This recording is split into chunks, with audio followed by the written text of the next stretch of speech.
Hello दोस्तों, मैं Rahul Joshi Gurukul PCS के ऑनलाइन क्लासेस में आप सभी का एक बार फिर से स्वागत करता हूं।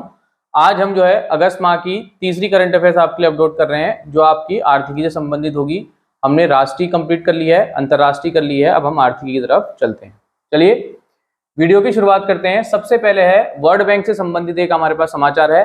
भारत में जितने भी सरकारी संस्थान हैं, भारत में जितने भी सरकारी संस्थान हैं उनमें तकनीकी शिक्षा को विकास के लिए या उसमें टेक्निकल डेवलपमेंट के लिए जो है वर्ल्ड बैंक ने जो है लोन दिया है भारत को 255.6 मिलियन डॉलर का।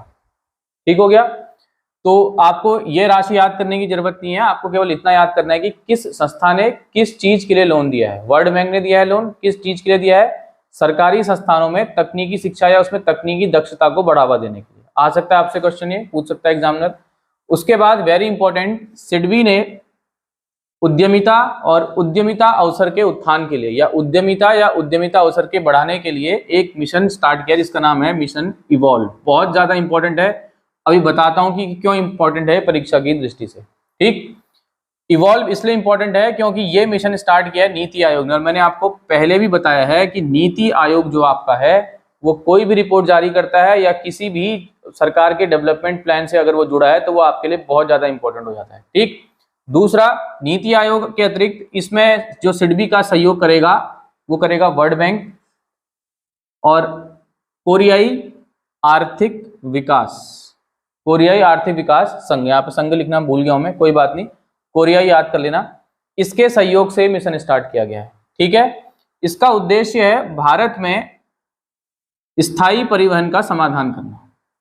ठीक, कमेंट बॉक्स में कमेंट करके बताइएगा सिडबी जो है कब बना था। इसका जो हेडक्वार्टर है वो लखनऊ में है। ध्यान रखना, ये ऐसा एक हेडक्वार्टर है जो दिल्ली या बंबई में स्थित ना होकर के कहाँ है, लखनऊ में। इससे एग्जामिनर इससे पूछता है, इसलिए एग्जामिनर जो है इस क्वेश्चन को पूछता भी है। ठीक है, डेट भी आप उसमें मेंशन करोगे कमेंट बॉक्स में, प्लस ईयर भी आप उसमें मेंशन करोगे। ठीक है, चलिए नेक्स्ट है, एप्पल जो है भारत में अपना पहला क्रेडिट कार्ड लॉन्च कर रहा है। ये भी आपसे पूछा जा सकता है हाल ही में किस टेक कंपनी ने भारत में अपना पहला क्रेडिट कार्ड लॉन्च करने की घोषणा की है, तो इसका आंसर आपका है एप्पल।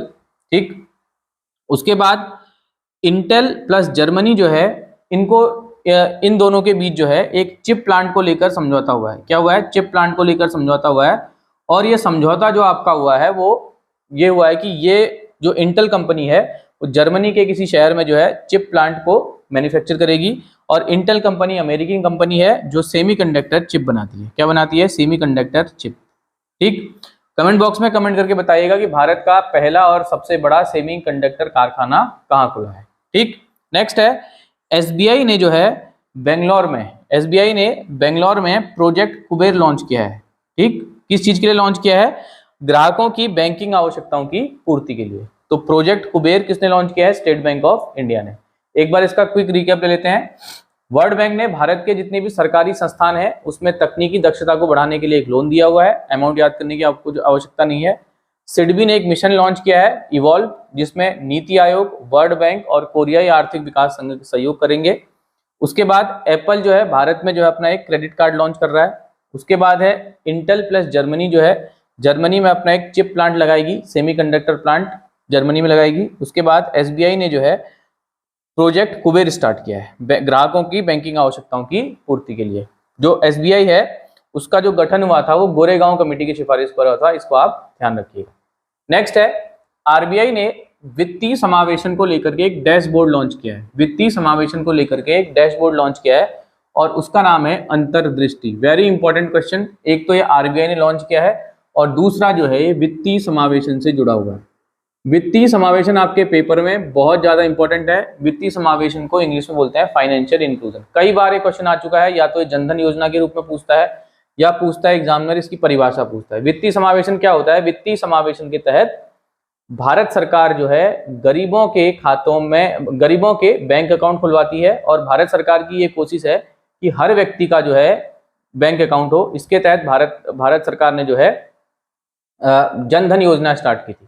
ठीक है, इससे फायदा क्या होता है कि बैंक अकाउंट सब तक पहुंच जाता है तो उसमें भ्रष्टाचार कम होता है, क्योंकि आपको कैश में पेमेंट जो है कम देनी पड़ती है। जैसे मनरेगा वगैरह में भी आजकल जो पेमेंट है वो एक बैंक अकाउंट की तरह आ रही है। जो गैस सब्सिडी आपकी आती है, अदर सब्सिडी जो सरकार देती है, वो डायरेक्ट आपके जो है किस में आ जाती है, बैंक अकाउंट में आ जाती है। और भारत जो है सबसे बड़ी इस समय वित्तीय समावेशन योजना दुनिया की कर रहा है। इसमें इसी के अंतर्गत आपका डायरेक्ट बेनिफिट ट्रांजेक्शन भी आपके आ जाते हैं, जिसमें आपका सीधा आपका पैसा जो है आपके अकाउंट में हस्तांतरित हो जाता है। तो वित्तीय समावेशन जो है गरीब से गरीब व्यक्ति तक वित्तीय सहायता पहुंचाना या गरीब से गरीब व्यक्ति तक बैंकिंग सुविधाओं का पहुंचाना क्या कहलाता है, फाइनेंशियल इंक्लूजन। एग्जाम्पल इसका है जनधन अकाउंट। एग्जाम में क्वेश्चन पूछा जाता है कि जनधन योजना कब शुरू हुई थी, कमेंट बॉक्स में इसको भी कमेंट करके बता दीजिएगा। ठीक, नेक्स्ट है रेज पे ने जो है national payment corporation of India के साथ मिलकर, रेज पे ने national payment corporation of India के साथ मिलकर और एक्सिस बैंक के साथ मिलकर एक टर्बो यूपीआई लॉन्च किया है। टर्बो यूपीआई लॉन्च किया है, इसका मतलब है बहुत तेज ये आपका यूपीआई सुविधा प्रदान करेगा। यहाँ पर आरबीआई से संबंधित भी कुछ फैक्ट हम देख लेते हैं। आरबीआई का गठन जो हुआ था भारत में 1935 में हुआ था, गवर्नमेंट ऑफ इंडिया एक्ट 1935 के तहत 37, और जब इसका गठन हुआ था तब इसका हेडक्वार्टर आपका था कलकत्ता। 37 में इसका हेडक्वार्टर चला गया कहाँ, मुंबई। ठीक, और आरबीआई का जो गठन भारत में हुआ था वो हिल्टन और यंग कमेटी की सिफारिश पर हुआ था। किसकी सिफारिश पर, हिल्टन और यंग कमेटी की सिफारिश पर हुआ था। और आरबीआई जो है भारत में बैंकिंग रेगुलेटिंग संस्थान है। ठीक, और आरबीआई की गणना जो है इस समय विश्व के सबसे सुदृढ़ सेंट्रल बैंक में भी की जाती है। और आरबीआई ने जो है भारत के अतिरिक्त म्यांमार और पाकिस्तान के सेंट्रल बैंक की तरह भी काम किया था। ये एग्जाम में भी आपसे क्वेश्चन, ये क्वेश्चन भी आपके एग्जाम में पूछा जाता है। नेक्स्ट है भारतीय रेलवे ने United states agency for development के साथ जो है एक करार किया है। ये यूएन नहीं है, ध्यान रखना, United state for agency for development के साथ एक समझौता किया है। ठीक, इसका उद्देश्य है भारतीय रेलवे के मिशन जीरो कार्बन लक्ष्य को हासिल करना। ठीक, और भारतीय रेलवे ने जो है मिशन जीरो कार्बन का लक्ष्य रखा है 2030। ये इंपॉर्टेंट है, जहां पर भी रीन्यूएबल एनर्जी से संबंधित आपके टारगेट हैं वो एग्जाम में पूछे जाते हैं।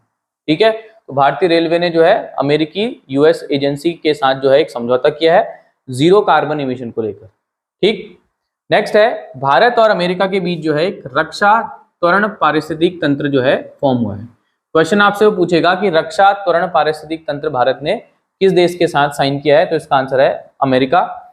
जो रक्षा, डिफेंस, इनोवेशन और रोजगार क्षेत्र में को आपस में ये देश क्या करेंगे, सहयोग करेंगे। इतना करने की जरूरत नहीं है, बस आप इतना याद रखना, रक्षा त्वरण पारिस्थितिक तंत्र जो है भारत ने किस देश के साथ समझौता किया है। नेक्स्ट है रिजर्व बैंक ऑफ इंडिया ने जो है 19 मई को 2023 को एक विज्ञप्ति जारी की है, जिसके तहत आरबीआई ने जो है 30 सितंबर तक का टाइम दिया है। 30 सितंबर तक का टाइम दिया है, ये 2023 होगा, 30 सितंबर तक का टाइम दिया है 23 मई से, ताकि आपके पास जितने भी 2000 के नोट हैं आप उनको क्या कर लो, एक्सचेंज कर लो, उनको आप बदलवा लो। और आरबीआई उसके बाद जो है 2000 के नोट बंद कर देगा। कमेंट बॉक्स में कमेंट करके बताइएगा कि आरबीआई ने किस धारा के तहत जो है नोटबंदी की थी और भारत में अब तक कितने बार नोटबंदी हो चुकी है। ठीक, नेक्स्ट है बैंकों ने जो है एक अभियान शुरू किया है। इस अभियान का नाम है 100 दिन 100 भुगतान अभियान। 100 दिन 100 भुगतान अभियान। इसके तहत जो है बैंकों में जो अनक्लेम डिपॉजिट होगा उसको जो है सही मालिकों तक पहुंचाया जाएगा। अनक्लेम डिपॉजिट का मतलब होता है कि बहुत समय से आपके बैंक खाते में पैसा पड़ा हुआ है और उसका क्लेम कोई नहीं कर रहा है। तो आरबीआई ने जो है उसको जागरूक करने के लिए आरबीआई ने एक अभियान स्टार्ट किया है जिसका नाम है 100 दिन 100 भुगतान अभियान। ठीक है, नेक्स्ट है रेलवे विकास निगम लिमिटेड। रेलवे विकास निगम लिमिटेड जो है भारत की 13वीं नवरत्न कंपनी बन गई है। इस प्रकार के क्वेश्चन आपसे अक्सर एग्जाम में पूछ लिए जाते हैं। ठीक, कमेंट बॉक्स में कमेंट करके बताइएगा कि भारत की कौन सी कंपनी लेटेस्ट महारत्न कंपनी बनी है। मैं नवरत्न की बात नहीं कर रहा हूँ, महारत्न की बात कर रहा हूँ। ठीक है, नेक्स्ट बुक है एक, इसका नाम है the golden years the many joys of living a good long life. इतना याद करने की जरूरत नहीं, इतनी बड़ी बुक, केवल आप गोल्डन एयर्स को याद रखो, बात खत्म। गोल्डन एयर्स को याद रखो, बात खत्म। और ये किताब लिखी है रस्किन बॉन्ड ने। ठीक, सारी की सारी मैगजीन से किताब करने की कोई आवश्यकता नहीं है, जितनी हम आपको किताबें करा रहे हैं वो आपके लिए सफिशिएंट है। ठीक है, लेकिन आपकी 1 या 2 किताबें एग्जाम में पूछी जाती हैं। ठीक, तो हमने आर्थिकी वाले चैप्टर को इसमें कंप्लीट कर लिया है। इसके बाद हम जो है या तो पुरस्कार कर लेंगे या साइंस एंड टेक का पोर्शन कर लेंगे, ठीक है, और उसके बाद जो है स्पोर्ट्स करके विविध करके इसको खत्म कर देंगे, ठीक है। वीडियो अगर आपको अच्छा लगा लाइक कीजिए, शेयर कीजिए, सब्सक्राइब कीजिए। धन्यवाद।